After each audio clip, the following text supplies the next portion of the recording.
Topic introduces regression hedging, a statistical approach used to improve hedge effectiveness by analyzing the historical relationship between changes in the values of two financial instruments.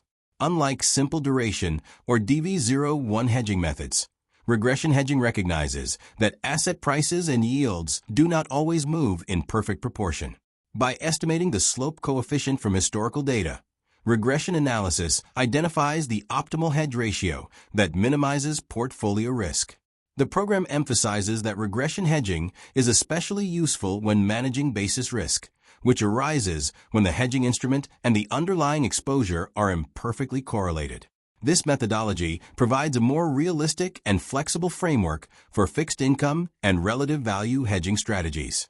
The topic explains that regression hedging can be implemented using changes in yields or yields-on-yields regression approaches.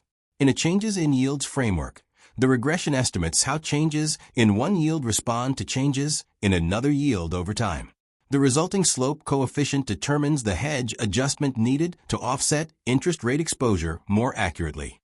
Regression hedging improves upon simple DV01 hedges because it captures historical relationships between nominal and real yields or between related fixed income securities.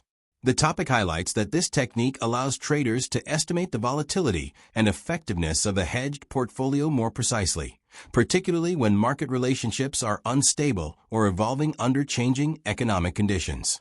A key challenge discussed in the topic is that regression relationships may not remain stable over time.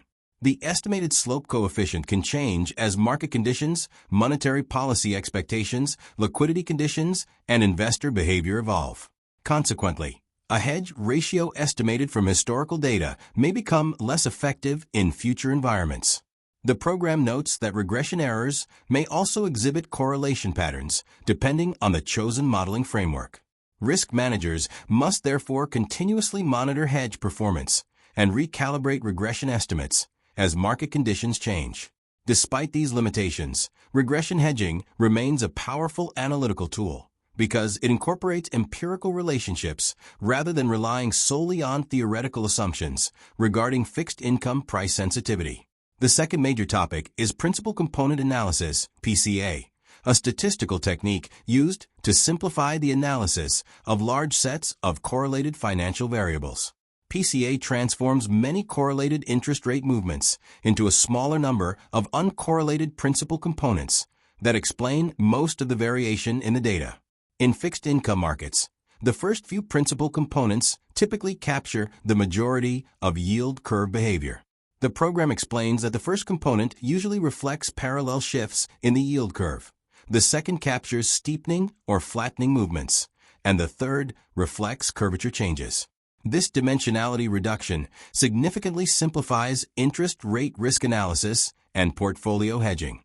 The topic concludes that principal component analysis provides major advantages for risk management because it reduces complex covariance structures into a manageable set of dominant risk factors. Instead of modeling movements across dozens of individual interest rates separately, institutions can focus on a few key components that explain most market volatility.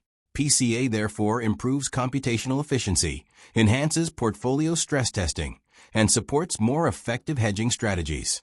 Combined with regression hedging, PCA enables risk managers to better understand the underlying drivers of fixed income market behavior and optimize hedge construction under changing market environments. The program emphasizes that these techniques are fundamental tools for modern interest rate risk management and quantitative portfolio analysis.